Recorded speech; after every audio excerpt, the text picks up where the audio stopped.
Hello children, today we will start our discussion from the heading 6.6 heat capacity, specific heat and molar heat capacity. So there are two types of properties of a system: extensive properties and intensive properties. Extensive properties are the properties which depend on the quantity or size of the system or matter. For example, mass, volume, internal energy, etc. are the extensive properties, whereas the properties which do not depend on the quantity or size of the matter are known as intensive properties. For example, temperature, density, surface tension, normality, etc. Okay, so extensive properties and intensive properties. Extensive properties depend upon the amount of substance or mass, whereas intensive properties are independent from the amount of the substance or mass. So you can take as an example temperature. So this is the system, okay students, and this system is at temperature T. Now we divided this system in two parts. Okay, now in this condition, these two different parts of the system again will have same temperature T. So the temperature is the property of the system which is independent from the amount of the mass or amount of the substance. Okay, but let one more system of this much size, let its volume is V. Now we divided this system in two parts. Now these two parts of the system are having volume V by 2 and V by 2. So the volume is changed because volume is dependent on the amount of mass. Okay, so volume is an extensive property and temperature is an intensive property. Okay students, so the first heading is heat capacity, which is represented with C. So the heat capacity of a system refers to its capacity to absorb heat, that is to store energy. Okay students, so according to definition, it is equal to the amount of heat required to raise the temperature of the system through 1 degree Celsius or 1 Kelvin. Okay, so the quantity of heat required to raise the temperature of the system by 1 degree Celsius or 1 Kelvin is called the heat capacity of the system or the substance. This is represented by C. Heat capacity of the substance is represented by C. And if Q amount of the heat is given to a system and the rise in temperature is from T1 to T2, then the heat capacity of the system C will be equals to Q upon change in temperature, that is Q upon delta T. Okay, so this is the heat capacity of the system. C equals to Q upon delta T, where delta T is change in temperature. The next is another way of understanding heat capacity C. The increase in temperature delta T of a system is proportional to the heat supplied, which is Q. So means Q will be proportional to delta T. Rise in temperature or change in temperature will be proportional to the heat amount supplied. So again Q will be equals to coefficient into delta T, and if this coefficient is C, so this coefficient will be known as heat capacity. Okay, students. Now, heat capacity is an extensive property and depends upon the mass of the system or amount of the components of the system. The next heading is specific heat capacity, which is represented with small c, specific heat capacity. So, the specific heat capacity of a system is the amount of heat required to raise the temperature of unit mass of the substance or the system by 1 degree Celsius. Okay, students, by 1 degree or 1 Kelvin. Okay, so that amount of heat will be equals to specific heat capacity of the system.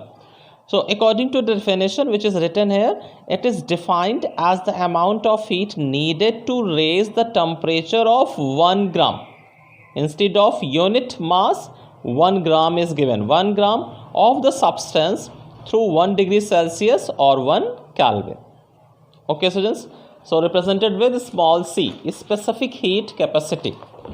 So according to the relation, the specific heat capacity of the system will be equals to C upon M.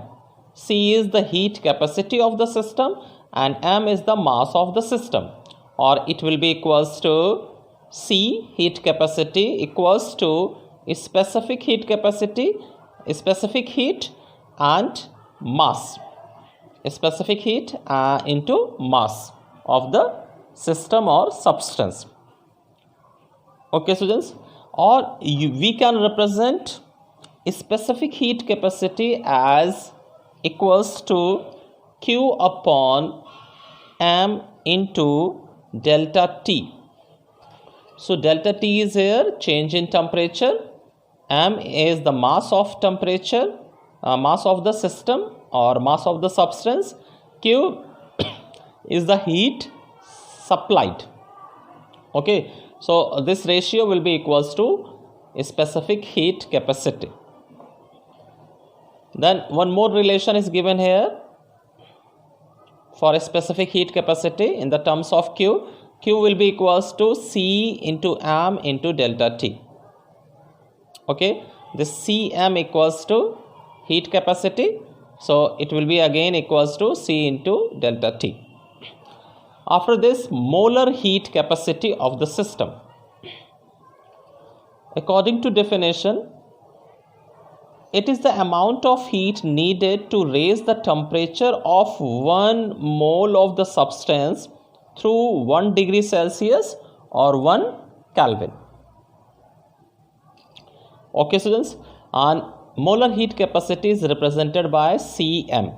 So Cm equals to C upon N. C is heat capacity and N is number of moles of the substance. Again, this will be equals to Q upon N into delta T. Okay. Then next heading is types of molar heat capacities. So there are two types of molar heat capacity. Molar heat capacity at constant pressure represented with Cp, and molar heat capacity at constant volume Cv. So according to definition for Cv, molar heat capacity at constant volume is the heat needed to raise the temperature of 1 mole of the gas through 1 degree Celsius or 1 Kelvin, keeping the volume of the system constant. Okay, and same way for Cp, it is the molar heat capacity at constant pressure. Heat needed to raise the temperature of 1 mole of the gas through 1 degree Celsius or 1 Kelvin, keeping the pressure constant.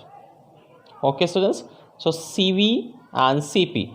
Cv is heat supplied, to raise the temperature of the system of 1 mole to 1 degree Celsius or 1 Kelvin at constant volume, and here at constant pressure. Then relation between Cp and Cv. What is the relation between Cp and Cv? Molar heat capacity at constant volume and at constant pressure. So this is the relation. Cp minus Cv equals to R. Cp minus Cv equals to R. And for n moles of the gas, this equation will be equals to Cp minus Cv equals to nR. Okay. The next is a relation between Cp upon Cv and atomicity of the gas. So the ratio Cp upon Cv depends upon the atomicity of the gas. For monoatomic gas, this will be equals to 1.66. Example, for helium and neon. And for diatomic gases, this ratio will be 1.40. For example, hydrogen, nitrogen and carbon monoxide. Next heading is heading number 6.7, enthalpy change delta RH of reaction or reaction enthalpy. Okay, so we all know that heat of reaction is a general term and refers to the amount of heat absorbed or evolved in a particular chemical reaction of any type. Since most of the chemical reactions are carried out at constant pressure and constant temperature, the heat of reaction is expressed in terms of the change in enthalpy, which is represented as delta H and is also referred to as enthalpy of reaction. So the heat of reaction may be defined as that change in enthalpy involved in a chemical reaction when the number of moles of reactants as indicated by the balanced chemical equation change completely into the product. So as you can see here, for a reaction, reactants to products, the enthalpy change is called reaction enthalpy or enthalpy change of reaction. Now, according to the definition of enthalpy of reaction is equal to the change in enthalpy when the number of moles of reactants as represented by a balanced chemical reaction react completely. So, the enthalpy of reaction will be equals to sum of enthalpies of product minus sum of enthalpies of reactants. We can mathematically represent in this way. For example, this term is known as sigma and which represents summation of all the enthalpies. For example, this is a balanced chemical reaction. So here products are nitric oxide and water, reactants are nitric ammonia and oxygen. So the enthalpy of reaction or change of the enthalpy of reaction will be equals to the total enthalpy of product minus total enthalpy of reactant. Okay students, so change in enthalpy of reaction will be equals to 4 in 4 HMNO plus 6 HMnH2O, okay, minus where HM is the molar enthalpy. Molar enthalpy 6 moles, water 6 moles, so HM is molar enthalpy.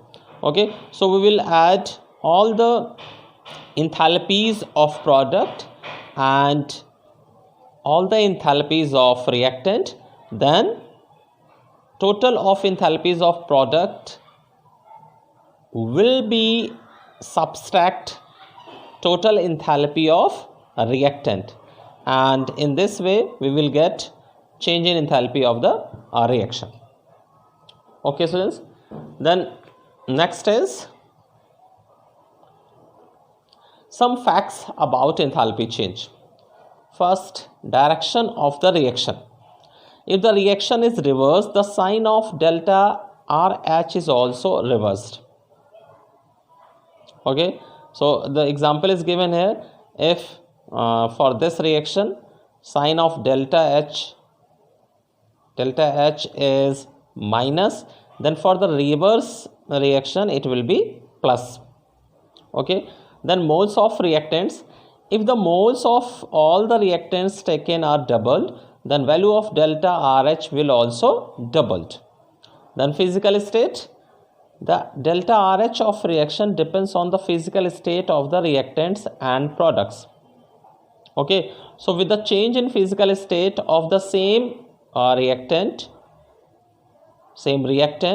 and product, the amount of enthalpy of reaction will also change. Temperature.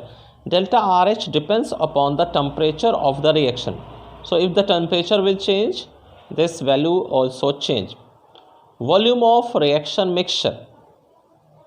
So this volume is also affect the value of delta RH. If the volume of the reactant and product will change, this value will also change. Pressure and volume. So pressure and volume, these two factors. For gaseous reaction, delta RH is different at constant pressure and constant volume.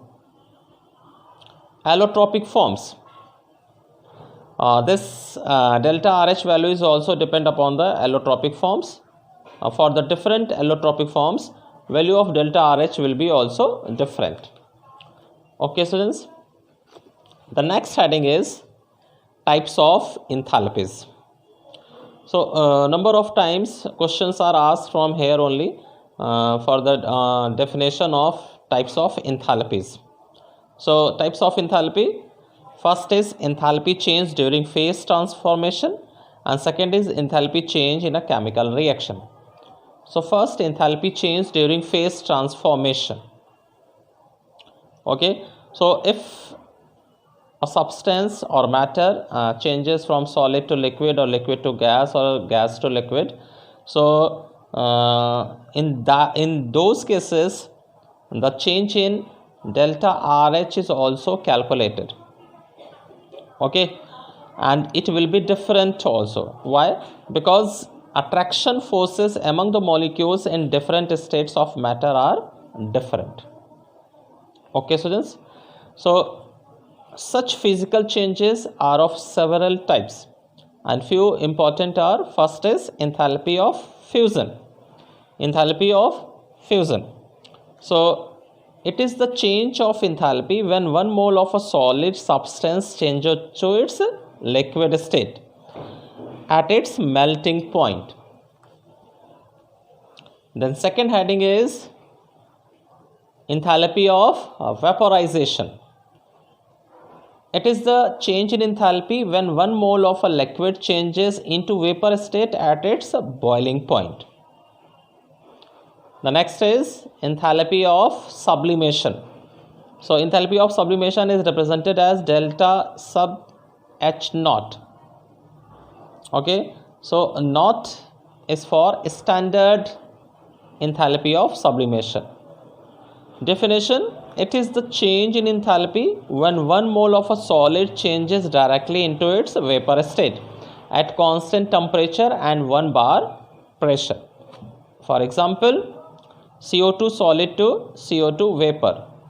Enthalpy of sublimation is 25.2 kilojoule. So this enthalpy of sublimation is important for you.